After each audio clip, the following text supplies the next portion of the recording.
سیدہ خدیجہ رضی اللہ تعالی عنہا کی پیشکش۔ قبیلہ بنو اسد کی ایک معزز خاتون بنت خویلد قریش میں ایک مالدار عورت سمجھی جاتی تھی۔ وہ بیوہ تھی اور اب تک 2 خاوندوں کے ساتھ شادی کر چکی تھی۔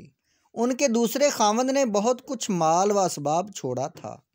سیدہ خدیجہ رضی اللہ تعالی عنہا اپنے کارندوں کے ہاتھ ہمیشہ شام، عراق اور یمن کی طرف مال تجارت روانہ کیا کرتی تھی۔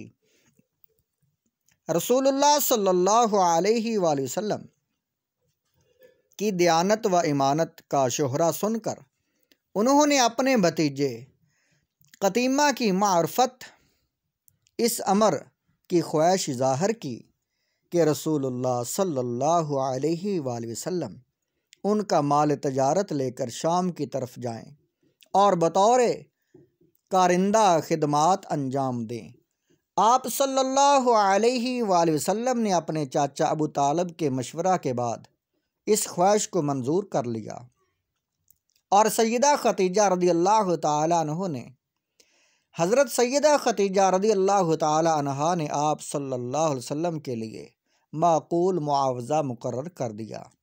چنانچہ آپ صلی اللہ علیہ وآلہ وسلم ام المومنین حضرت خدیجہ رضی اللہ تعالی عنہا کے محتمم مال تجارت ہو کر شام کی طرف روانہ ہوئے۔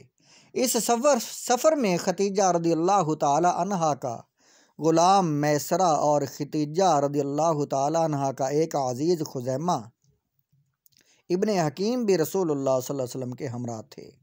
شام کا دوسرا سفر، یہ تجارتی قافلہ جس کے ہمراہ آپ سیدہ خدیجہ رضی اللہ تعالی عنہا کا مال لے کر روانہ ہوئے تھے، ملک شام میں داخل ہو کر ایک صومعہ کے قریب ٹھہرا۔ اس صومعہ میں ایک راہب رہتا تھا جس کا نام نستورہ تھا۔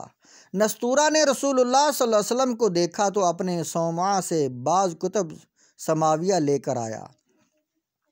اس نے آپ صلی اللہ علیہ وسلم کے پاس آ کر آپ صلی اللہ علیہ وسلم کے جسم اور چہرے کے دیکھ بھال شروع کی۔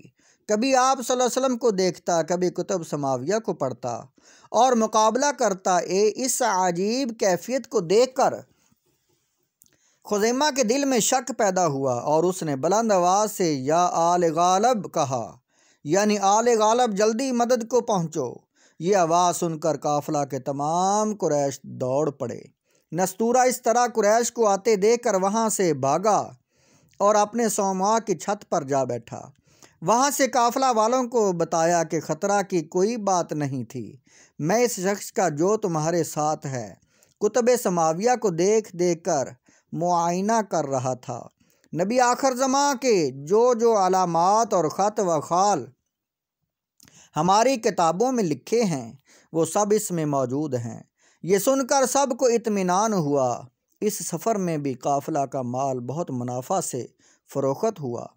کہا جاتا ہے کہ اس طرح آپ صلی اللہ علیہ وسلم کئی مرتبہ سیدہ خدیجہ رضی اللہ تعالی عنہا کا مال لے کر بحرین، یمن اور شام کی طرف گئے۔ ہر مرتبہ تجارت میں خوب نفع ہوا۔ نکاح، آپ صلی اللہ علیہ وسلم کی دیانت، امانت، خوش اخلاقی، پاک بازی، شرافت، نجابت وغیرہ سیدہ خدیجہ رضی اللہ تعالی عنہا سے پوشیدہ نہ تھی۔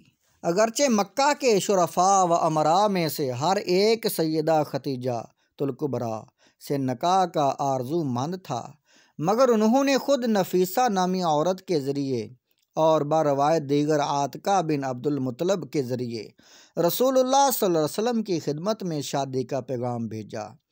آپ صلی اللہ علیہ وسلم کے چاچا ابو طالب نے بھی اس رشتہ کو منظور کر لیا۔ ابو طالب ہی نے خطبہ نکاح پڑھا اور اس مجلس نکاح میں عمرو بن اسد اور ورقہ بن نوفل وغیرہ خدیجہ الکبریٰ کے تمام قریبی رشتہ دار، اسی طرح رسول اللہ صلی اللہ علیہ وسلم کے رشتہ دار سب موجود تھے۔ نکاح کے وقت آپ صلی اللہ علیہ وسلم کی عمر 25 سال کی تھی اور سیدہ خدیجہ الکبریٰ رضی اللہ تعالی عنہا کی عمر 40 سال کی تھی۔ سیدہ خدیجہ رضی اللہ تعالیٰ عنہا، حضرت سیدہ خدیجہ الکبریٰ کے بطن سے آپ صلی اللہ علیہ وسلم کے 3 بیٹے اور 4 بیٹیاں پیدا ہوئیں۔ صادق اور الامین کا خطاب نہ صرف مکہ معظمہ بلکہ تمام عرب میں آپ صلی اللہ علیہ وسلم کی نیکی، خوش اتواری، دیانت، امانت اور راست بازی کی اس قدر شہرت ہو گئی تھی کہ لوگ آپ صلی اللہ علیہ وسلم کو نام لے کر نہیں بلکہ الصادق یا الامین کہہ کر پکارتے تھے۔ تمام ملک عرب میں ایک آپ صلی اللہ علیہ وسلم ہی کی ذات تھی جو صادق یا امین کے مشار علیہ سمجھی جاتی تھی، اور انہی ناموں سے لوگ آپ صلی اللہ علیہ وسلم کو پہچانتے، یاد کرتے تھے۔